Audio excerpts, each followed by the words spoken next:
Assalamu alaikum, hörmətli televizor qarawçılarыбыз. Efirdə İslam nuru tapşırığının şiratdağı çıxışı. Bugün biz Nurladının Üzək məscidində sizin ixtibarğa rayon mühtəsibi Nail Həzrət Əbilhanovdan Cümğa vəğəzi təqdim edəmiz. Yaxşılıqqa indəv həm tuyğandan tuyulu, ixtibar bilən tanlap qara gəlib. Rabbimiz Subhanahu wa Ta'ala öz kitabında Kur'an-ı Kerim'de ayette Kuntum hayra ummetin uhricet linnas ta'muruna bil ma'ruf ve tenhavna anil munkar ve tu'minuna billah. Allah Subhanahu wa Ta'ala ayette bütün ümmetlerge karaganda siz ey Müslümanlar en yaxşısıdır. Siz ta'muruna bil ma'ruf yaxşılıqqa indisiz, yaxşılıqla əmr edib birəsiz. Ve tenhavna anil munkar hem naşarlıktan kişilerini duyasız. Ve tu'minuna billah hem Allah Teala'ya şanasız. Yani Allah Subhanahu wa Ta'ala şu ayet bilen eybet yaxşı ümmetinin sıfatların anlatıp bire. Bu hem şuna akşagan ayetler alar kişi biz en yaxşı deyip başkalarına karaganda nindidir tekebbirlik bilen kararga deyip aytmagin. Başka ümmetlerge, başka milletlerge. Lakin Allah Subhanahu wa Ta'ala şu ayet bilen hem Peygamber sallallahu aleyhi ve sellem'in hadisleri bilen anlatıp öte yaxşı ümmetinin, eybet milletinin sıfatların te'muruna bil ma'ruf ma'ruf ol nerse, ol eybet eybirler, yaxşılık. Te'murun, şunu emir itip biresiz kişilerge. Yani emir itesiz, buyurasız, birbirigizge.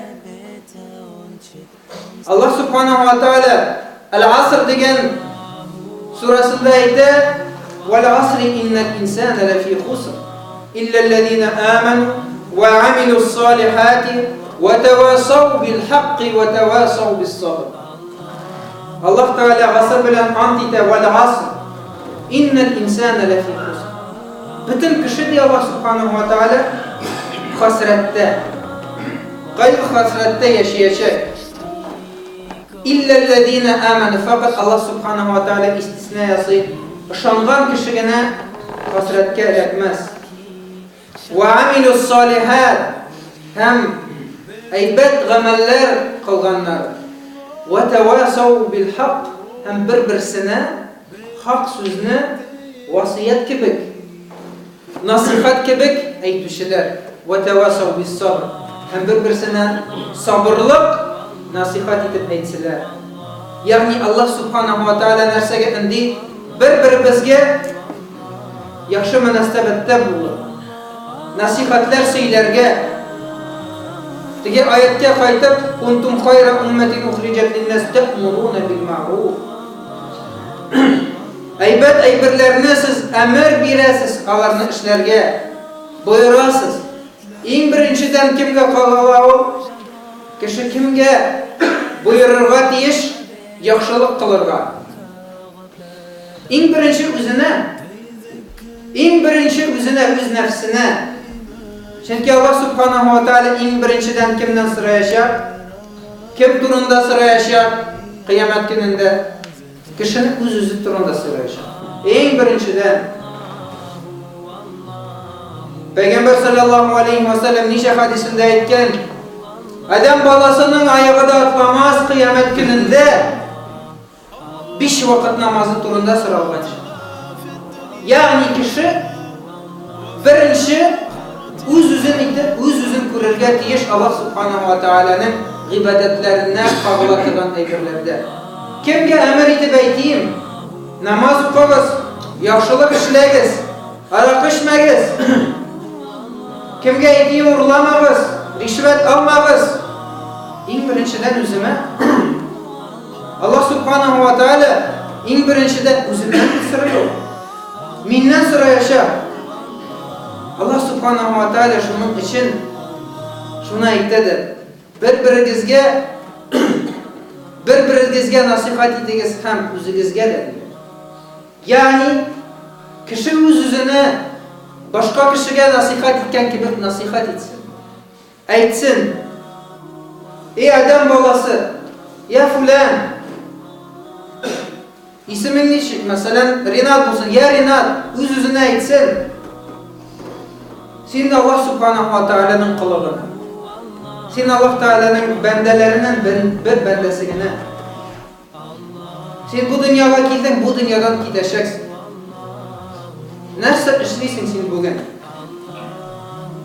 Sen narsa ishlading sen bugun. Nindi yaxshilik qilding. Kimni bo'lsa ranjitding, nashar so'z aytding, yeysa kimga bo'lsa yordam ko'rsatding. Allah subhanahu va taala shunga indi kishilar o'z-o'zlarini hisob yasasınlar deydi. Peygamber sallallahu aleyhi ve sellem'nin bir hadisinde getirilir. Peygamber sallallahu aleyhi ve sellem bir sahabası ana yergen Müslümanı turunda aytgan, "Mana şu kişi cennetke kirir." Qaragız di sahabalar, mana şu kişi cennet ehli. Ul ali dünyada ali ölmegen, bu kişi cennette bulacak. Subhanallah, sahabalarının isimleri gitti. Nersesin bu? Kişinin nindi özençiligi var. O nindi kişi, nindi izgi ameller kıla. Hatta Peygamber sallallahu aleyhi ve sellem o'zi Allah subhanahu ve taola'nın emri bilen va'da bergan bu kişi cennette bo'ladi. Bir sahaba onun yurtuna bargan. Onun bilen yaşagandi. Yaşab dalgan. Ham so'ragan, subhanallah. Peygamberimiz Muhammed Mustafa sallallahu aleyhi ve sellem aytdi ki, "Sen cennet ehllerinden değil, nindisin izgi ameling var." Ol aytdi, "Men kishilarga nasharlik tilamim ham o'z-o'zimga hisob qilaman. Har kunni tunlay qoldinan o'z-o'zimga hisob qilaman. Nindi aybat amallar bugun ishladim, nindi nashar amallar bugun qildim." Hem Allah subhanahu wa ta'ala'dan g'afur etilib ikinci kunga kişi. Yani kişi o'z-o'zini hisob qilsa, Allah subhanahu wa ta'ala onu terbiyeli. Şunun bilen Allah subhanahu wa ta'ala onu terbiyeli. Biz yaşayız, biz unutamiz o'zimiz turunda. Kişi hamon boshqalarga qaraydi. Kimning gunohi ko'pmi? Nindi artist, nindi jirshi, qo'ya borgan, nindi mashina olgan, nindi jirlar jirlagan, kim bilan ayrılışgan, kimga uylangan, o'zimiz turunda g'ana unutamiz, subhanallah. Peygamber sallallahu aleyhi ve sellem şu hadisler bilen ko'rsatdi. Kishi kim turunda eng birinchi o'ylarga tegish. Şen mümin Müslüman o'zi turunda, o'z gunohlari ham izgi amallari turunda eng birinchidan o'ylaydi. G'alimlar aytadilar, o'zing bilan shug'ullana boshlab, boshqalar turunda unutursan.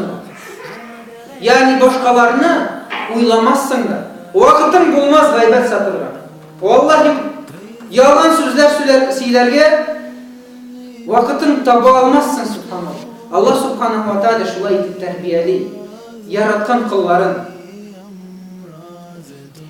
Men bugün narsa qildim, ertaga narsa qilashaqman.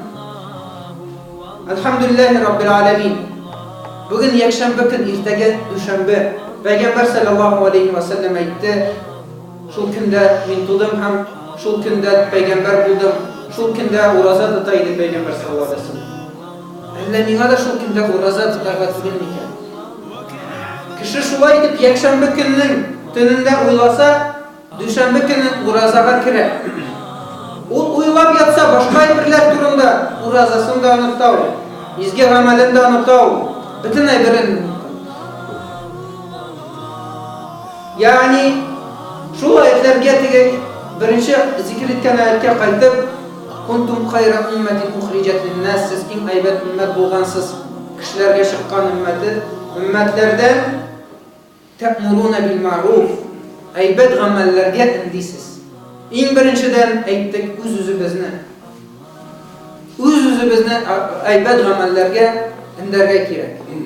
Üz-üzübiz bilen söyleşirge kirek. Üz-üzübizge ihtisap, yani açık birige deyiş kişi. Min nerse kıldım ömrümde, min nice yıllar boyu nerse işledim, kimle rencittim. Bir galim ayta, min bir günahka düşer buldum, yani bir günah kıldım. Nerse için? Şuna uylana başladım, üz-üzüme ihtisap kıldım. Nişlep min şu günahka bakkanmın miken? Min bile durup şu günahka baktım. Galim başım bile. Hem isime düştü değil. Nice yıllar ilik bir kişini gayeplegen idim. Sen şu günahını kılasın diye. Aşıktan aşık anı gayepledim. Ul tevbe kılgan mı yok mu bilmedim. Min anı gayepledim, sen şunday da tigin dedi. Nasihat yüzünden tugul yani. Anı biraz naşer sözler ettim indi dedi.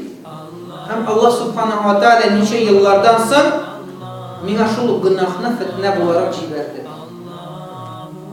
Yani min kim gelir naşer söz ettim, gayipledim, girekmeden jirdim. Allah subhanahu wa ta'ala mini şul günah bilen sınadı.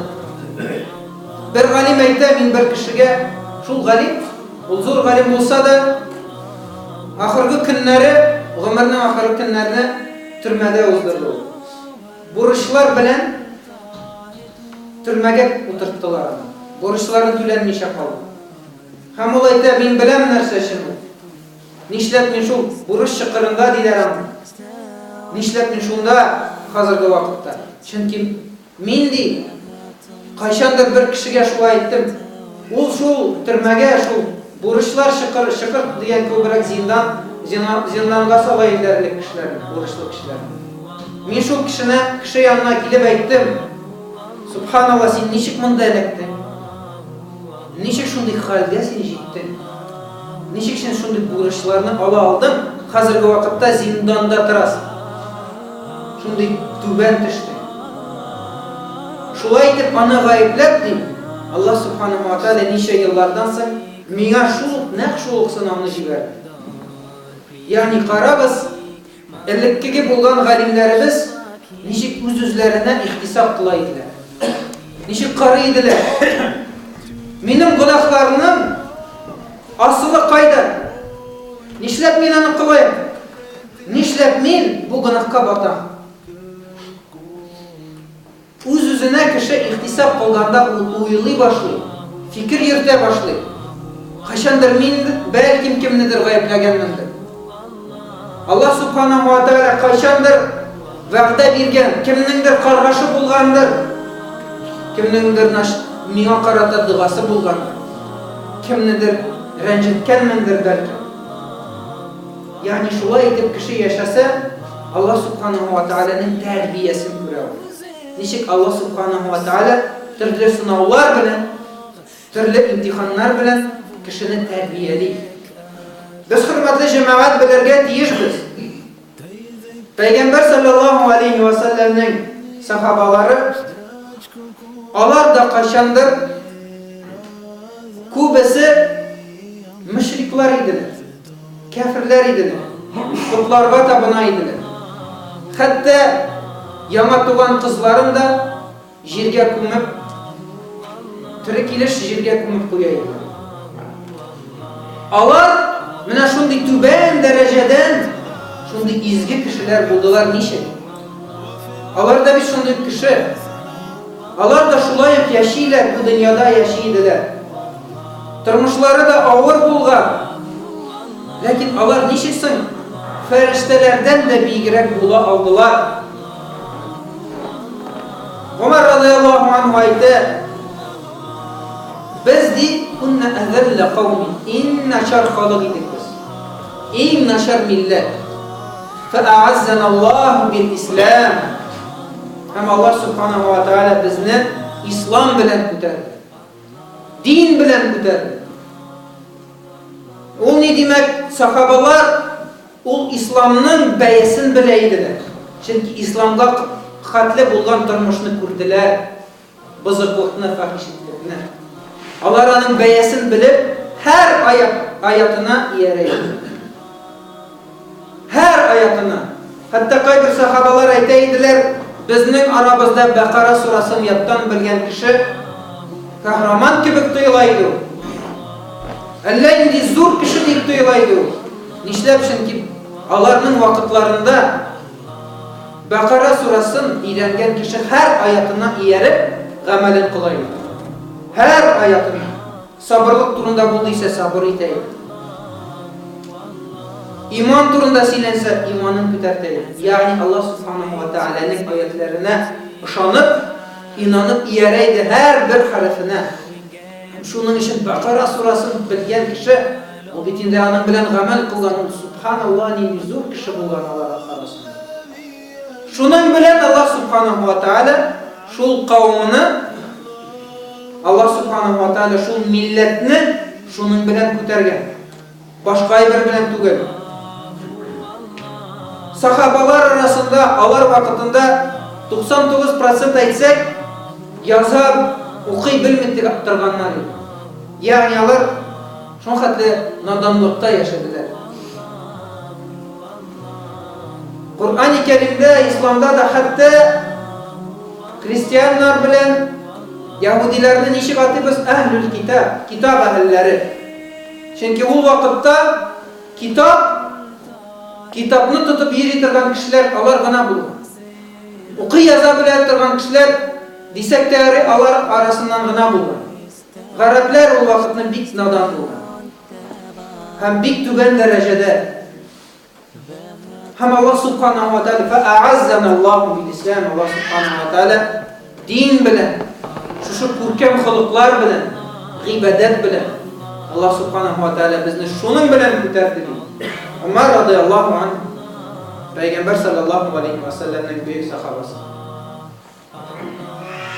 Yani Allah subhanahu wa ta'ala bizni şulay etip terbiyeli. Allah subhanahu wa ta'ala bizge doğru yolunu gösterdi. İkinciden kişi kimge nasihatler kılırga tiyiş. Kimge yaxşı söz aytırga tiyiş. Kimni inderge tiyiş. Ol en yakın bulgan kişilerine. Te'muruna bil ma'ruf. Aybet ayberlerge indisiz. Üz-üzümne. Elhamdülillah. Minnensin kim? Yanımda bulgan kişilerimne. Gaylemni. Kadınlarını, balalarını, etiyenilerini. El-akrabu avle bil ma'ruf diyen Peygamber sallallahu aleyhi ve sellem. En yakını, onun hakkı en zor. Yaxşı münasebetke. En yakın bulgan kişi onun hakkı en zor yaxşı münasebetke. Yani biz yaxşılıkını kimge görsetirge tiyişbiz? En yakın kişilerimizge. Eti eniye en birinciden. Vafat bulsalar Allah subhanahu wa ta'ala bizning yanımızga koygan kişiler biz alar işinde cevaplı. Hususan erler. Erler hususan cevaplı. Kadınları, balaları için. Allah subhanahu wa ta'ala şu mesuliyetini, şu cevaplıkını bizning üstümüzge yüklegen. Hem o sıraya siz ayetlerimni bilip, dinimni bilip, nişlep öğretmediniz kadınlarınızı. Nişlep sen özün namazını okudun, kadının okuma. Nişlep sen izgi kişi bulup, 5 vakit namaz, meşitke yeridin, dünyada yaşayandı. Balaların ise Allah subhanahu wa ta'ala bilen nerse işinde. Onların aralarından bir arası namaz okuyturganı var. Alar aralarından Allah subhanahu wa ta'ala Allah etip tanıp bilişler var. Senin unuklarından, nesilinden sen nişlep ağzını yumup durdun alar.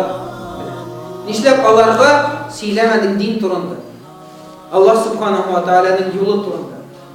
Nişlep sen meşitlerge yürüp, meclislerge yürüp, kimgedir yerden kursatıp üz ehlini, üz gaylenini unutkansın. Kişi kaygısını kaygırtıp, Үзеңне, үз гаиләңне оныткансың. Ул Аллаһ Субханаһу ва Тааляның бер зур сорауларыннан булыр. Без анардан куркарга тиеш, хөрмәтле җәмәгать. Безнең авызларыбыздан гел ислам турында сүз чыгарга тиеш. Безнең якыннарыбызга. Bir жылда булмаса, 2 жылда булмаса, 10 елдан соң, бәлким сезнең вафатыгыздан соң күңелләренә керер. Бәлким картлык көннәрендә исләренә төшерерләр. Әти-әнием шулай сөйләгән. Аллаһ Субханаһу ва Тааля безнең өстебезгә аларның һидаятләрен, аларның туры юлда булганнарын йөкләмәгән. Ягъни без җаваплы түгел, алар тыңлыйлармы юкмы? Без бер әйбергә җаваплы. Без әйттекме юк? Biz сөйләдекме юк? Biz Аллаһ Субханаһу ва Тааляның юлын күрсәттекме юк? Әллә яшереп куйдык? Әллә дәшми калдык? Әллә нинди дә булса начар әйберне күрсәк, тә'муруна бил ма'руф, яхшы әйберләргә индисез. Ва танһауна анил мункар. Начар әйбердән тыясыз дигәндә, без Аллаһ Тааляның әмрен үтәдек. Мин күреп торам, балам, хатыным, туганым начар әйбер эшли. Риба акча ашый. Аракы эчә, валаяз. Ниндидер фахишәткә бар, күферлеккә бар. Минем өстемдә аңа җиткерергә, йомшак тутамаска, сөйләргә Аллаһ Субханаһу ва Тааля бу гынаһларыңны булай гына калдырмас. Тәүбә итмәсәң, Аллаһ Субханаһу ва Тааляның көче җитә сине газапларга бу дөньяда да киләчәктә. Аллаһ Субханаһу ва Тааляның юлы иң дөрес. Шул сүзләрне бездән алар да көтә. Һәм кыямәт көнендә әллә без куркмыйбызмы? Яныбызга килеп, аларның сорауларыннан: әтием, бабам, ирем, абыем, мин шул гынаһларга тамук юлына батканда, син нишләп дәшми калдың? Нигә син бер сүз дә әйтмәдең миңа? Нигә бер сүз әйтеп тынычландың? Син курктың, мин синең куркуың аркылы хәзерге көндә, кыямәт көнендә тамукка керәчәкмен. Аллаһ Субханаһу ва Тааля үзе генә сакласын. Ягъни Аллаһ Субханаһу ва Тааляның изге гамәлләренә индәү үз-үзебезгә һәм якынларыбызга, икенчедән якынларыбызга, иң якын безнең белән хусусан яши торган кешеләргә булсын. Шул якын кешеләр арасыннан да кем керә? Күршеләр. Без һәр даим күршеләр турында онытып калдырабыз. Хусусан хәзерге вакытта күршеләр белән аралашу бик начар. Ләкин Пәйгамбәр саллаллаһу алейхи ва саллям бер хадисендә әйткән: Җәбраил алейхиссалам, фәрештә, шуның хәтле миңа күрше хакы турында сөйли иде. Шуның хәтле сөйли иде. Хәтта мин уйлаганмын, күрше мирас алучылардан берсе булыр. Ягъни мирасны кем ала? Туганнарыбыз, әти-әниләр, балалар, мирасны наследство. Күрше хакы турында шуның хәтле күп сөйли иде. Мин уйлаган идем ди, Аллаһ Субханаһу ва Тааля күршене шул арага кертер, ул да мирасымны алыр ди. Ягъни күрше хакы нинди биек. Аңа дәгъват кем кылганы?